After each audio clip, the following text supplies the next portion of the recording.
Welcome to the show, Rosie Smith. You are a multi-instrumentalist, singer, songwriter, and actress, having debuted at Glastonbury Festival in 2022 on 4 stages and the infamous Rabbit Hole. Alongside the singing and songwriting, you've also appeared in several TV shows, including Broadchurch. You're already 24 years of age and have already opened for pop band Lawson, supported Ronan Keating on his Greatest Hits tour in 2022, and toured with Scouting for Girls. Your music and songwriting tackles the struggle and pain that life can sometimes bring to people. It is fantastic to have you on the show, Rosie. Thank you so much for joining us. And please do tell us more. Thank you for having me. Yeah.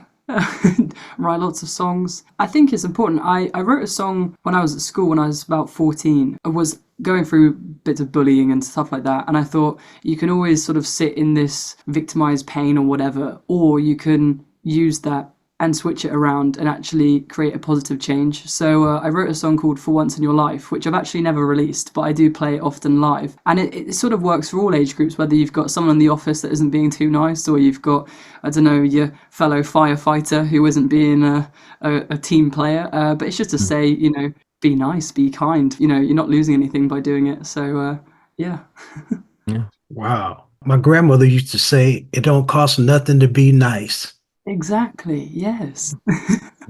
Right? So what you're up to today? Well, I actually had an interview with BBC Radio Somerset this morning, and I thought it was going to be like a phone call kind of thing where you sort of chat through bits and they pick the best bits and put it through. Right. And normally if it's a live thing, they say, oh, we're just going to play some music and then like someone will be through to you. No, I got straight on the phone. I was sort of like not with it at all. And they were like, Rosie, welcome to BBC Radio Somerset Live now. I was thinking, oh dear God. And I lost the ability to speak English or even create coherent sentences. So that was a stressful part of my day. So I was stressed and not blessed today. But I've been actually I went for a run, which was nice just to clear my head. And I have a football match later. So lots of activity, yeah. All right. Tell us about your music. Okay, well, so when I was younger, I used to do Irish dancing. So my granddad was Irish, and I was surrounded by that sort of diddly music, which I still love to this day, and ended up doing Irish dancing, which I think is probably where a lot of my sort of rhythm comes from. And anyway, I loved singing, but could not sing to save my life. And my mum got a little piece of paper home from my singing teacher saying, it's lovely that your child wants to learn how to sing, but maybe go and pick a different hobby because she's unteachable, basically, which was nice. Yeah, I wish I could find her now and say, look, I'm making music. So anyway, I went to a different school because I got scouted from a sports school and basically got like a full sports scholarship. That's where I then went to Somerset from Southampton, and I got a singing teacher there called Viola Nagel, who was this Canadian woman who was an absolute angel in every way, and she basically taught me how to sing. And then from that part, I was jealous that I couldn't accompany myself, and I watched all these other people play the piano and the guitar, and so I thought, right, now's the time. Yeah, so I saved up some money from doing different chores, and I bought my first guitar for £113, and I remember it because I was broke after that. I don't like being told the correct way, I think is my issue. I like to sort of trial and error experiment with things. So I, only until a couple of years ago, didn't know what any of the chords were that I was playing to all my songs, because I just sort of put my fingers where it sounded nice and went, oh, I'll remember that. It was like that thing from Friends with Phoebe when she's like the bear or the claw or whatever it is. That's kind of my dyslexic brain jumping in there. And then from there, I went off to drama school and I did the acting and music course. And then when I was there, I got picked up by a producer from Abbey Road who was interested in my music. And I thought it was like a joke at the time. I was like, this is funny. Someone's playing a prank here. And then I get an invite to Abbey Road to meet with this man, and my mum comes along, and I was thinking, this is getting weirder and weirder. And he was like, just play me everything you've got. And I was like, okay, here we go. And that's sort of where professional thing sort of started, that doors sort of opened, and I ended up on the tours, as you were saying. And yeah, just seeing parts of the UK I haven't seen before, whilst also playing music and meeting people. And the people are incredible. Like, I met this couple on one of the tours I was on, and they then came and saw me at Glastonbury. And I saw them down the front, and I thought, I know you from somewhere, but I don't know where. And they started singing along to one of my songs, which is called Dirty Harry. They knew the lyrics? They knew the lyrics to the chorus, yeah. Then they were singing along. We went for a drink with them after, and I was like, this is mental. I know it's two people, but it meant the world to me. Of course, yeah. When you're a writer and somebody else feels your music like that. Absolutely, yeah. So that was to a song called Dirty Harry, which I was saying, do you know Clint Eastwood, the film called Dirty Harry? My dad is obsessed with that film, Dirty Harry, and there's a speech in it where he's like, did I fire 6 or was it only 5? Well, I went to Wetherspoons one evening with some friends. I came back far too late after many too many whiskeys. I basically wrote this song in about maybe 10-15 minutes. On my phone, on the voice note, it's called Sexy Cowboy. So I don't know what planet I was on at that point, but it's like one of the quickest songs I've ever written, and it's the one that my nan likes. So if my nan likes it, big tick. You in there. I was just going to ask, obviously you are a multi-instrumentalist. If you were to try and describe your musical style and the kind of accompaniment you like to do, is it primarily guitar work, or how would you normally accompany these songs that you do? So I think it's mainly between guitar and piano that I write on. It's really weird. If someone says to me, Rosie, you need to go and write a song about this, that, and the other, I just won't come. It has to be a sort of overwhelming urge to go and pick up a guitar, pick up the piano. What I find a lot is if it's late at night, I will write on guitar, probably because I don't want to wake my parents up when I'm at home. And it will be sort of more upbeat, riff-based songs. So something sort of a catchy riff first, and it will be, I guess, more of an upbeat type of music. And then with the piano, it's kind of where I go to just blurt out a load of stuff that maybe I haven't quite filtered through my head properly, or like I'm just trying to reset my brain, I think is where the piano comes in. But that's more of I guess, like the ballady type of stuff where I just sort of scream into the abyss and see what comes. So yeah. Do you write social conscious music or lyrical content? Yeah, I think I do. As I was saying, the one before with sort of like, I guess it's making people aware of, we all go through similar situations, whether it be, as I was saying before, someone not being very nice, or grief, or even like sexism. That's one thing I've probably experienced. I wouldn't say I'd experienced it before I'd entered the music industry as such. And maybe sexism is the wrong word, but I feel like there's a big thing about how a female artist presents to then how a male artist presents. I mean, there's been a lot of conversation of, you have to be stick thin, and you have to be tanned, and you have to have your hair done always, and you have to wear sort of revealing clothing. That's image. Way too much image-based stuff. Yeah, exactly. You see, image has nothing to do with the sound of music. Yeah, no, I agree. And I think I would prefer that, I don't know, maybe everyone just turns up in bin bags and we just listen to the music. Yeah. That's why I love Billie Eilish when she first sort of started, and she was in these sort of, I mean, her image was incredible anyway, but the whole statement that she had with the big baggy clothes, and is, one, not to be sexualized, and two, I want you to listen to the music, not what I look like, sort of thing. It's been an interesting journey like so far, and I'm excited to see sort of where it goes. I think another thing as well as going back to the Dirty Harry song, one thing I've sort of noticed, well, at the time, was that there weren't many stories in the film world or TV world where the woman was the vigilante, essentially. I was thinking, how can I turn it on its head and say, "Ooh, watch out for the girl." You change the narrative by the lyrical content. Yes. Music is instruments and melody. Absolutely, yeah. Once you put a message on top of it, it doesn't matter if you're a man or a woman, right? And it makes you feel right. If it actually makes you feel good and you resonate with it, that's all that matters, right? Yeah, 100%. Nina Simone was a social conscious music activist. She went against the grain. Like Bob Marley, these people, it's not love songs that they're talking about. They're talking about how we can fix the system that we're in. Absolutely. Another song of mine, you just triggered a thought. It's either How Do We Know or Where Do We Go? I think it's How Do We Know. I forget my title sometimes. I think it's the first song of my album, and it's all about when you're at school, you're sort of told by the teacher, I don't know, the sky is blue and the grass is green. You take that and go, oh, well, well, she's the teacher, so she must know, okay, the sky is blue and the grass is green. Yeah. But until you actually go out and you look, you go, well, maybe I see the sky as being orange or the grass is blue.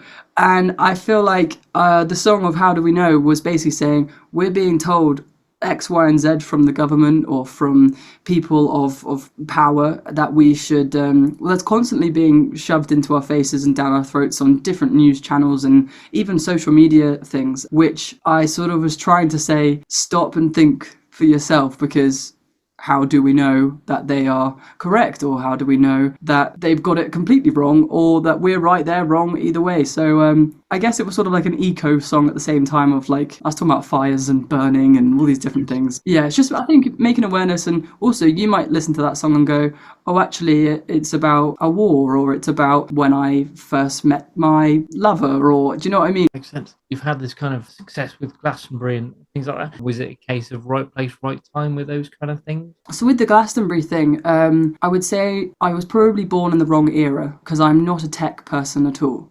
I'm a very much pen and paper kind of girl. I went back to the good old days, and I got some CDs and basically just started posting them through people's doors. Okay, really old school.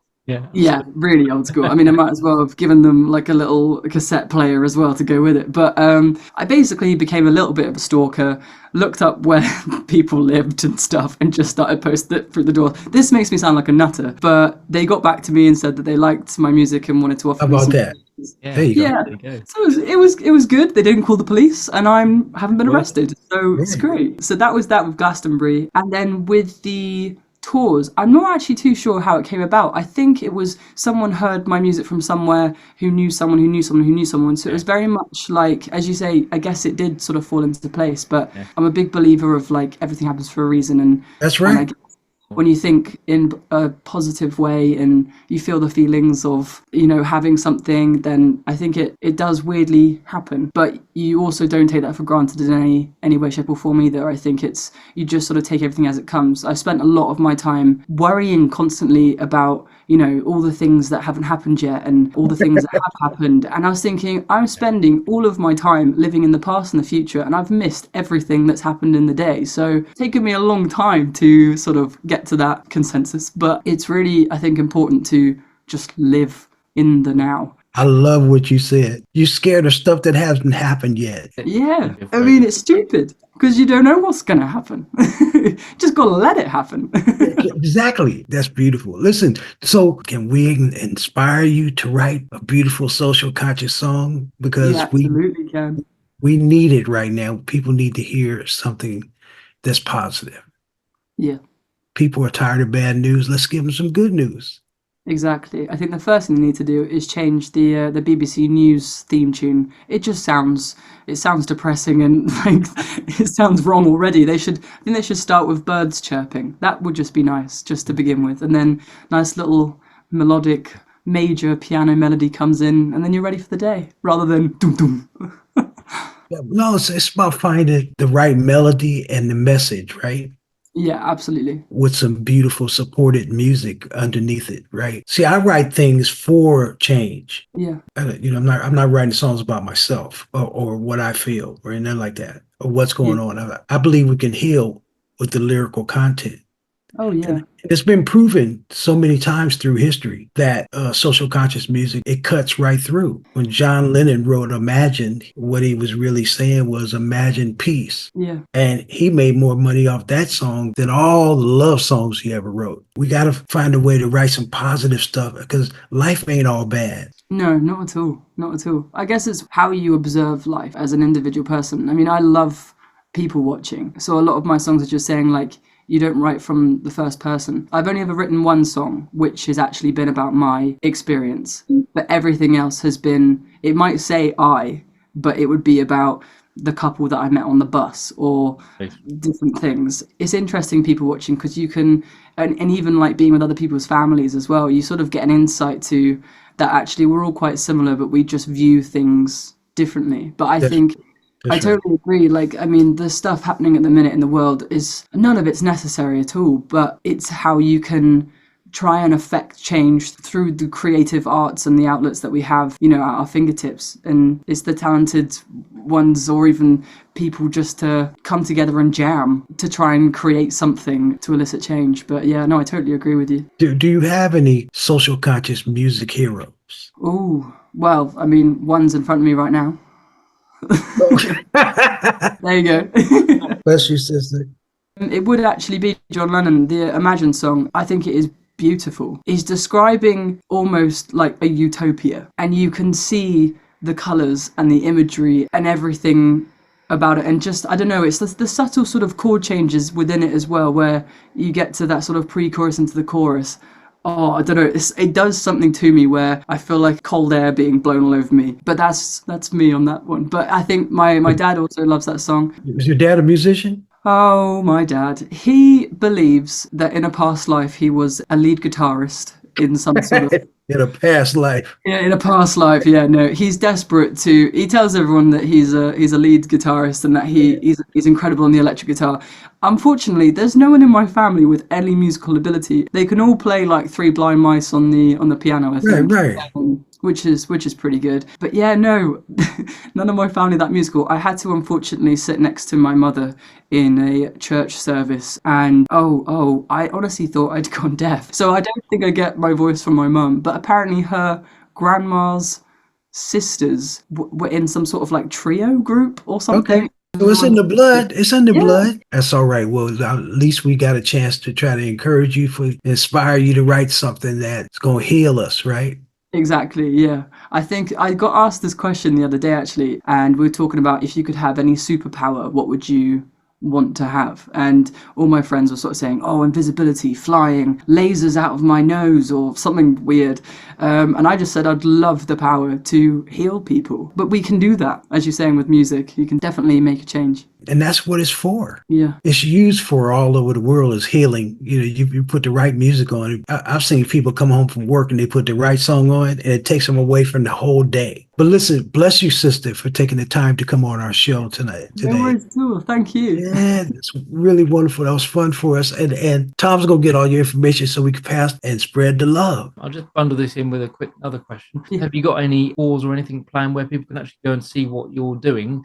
And bundled in with that, how can people interact with you? Any kind of social media presence at all? So I have various shows around London. There's one on the 4th of July. But my social media, you can find me on Instagram at official Rosie Smith. And then TikTok is Rosie Smith Official. It used to be both, but my Instagram one got hacked, so I had to just flip it around. So yeah, official Rosie Smith on Instagram. And Spotify, it's just Rosie Smith. And you'll find a picture of me.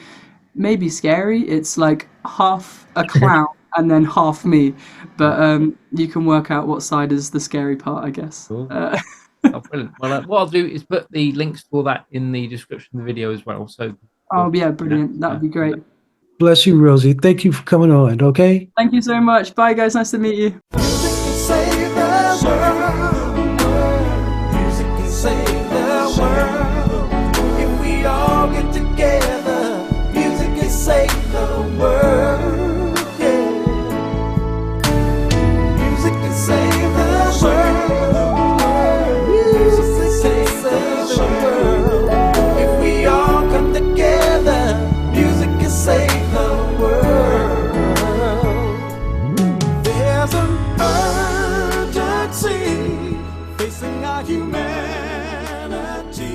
Thank you so much for watching. To stay up to date, please click subscribe and hit the bell. You can also join our group on Facebook and find us on LinkedIn and Instagram.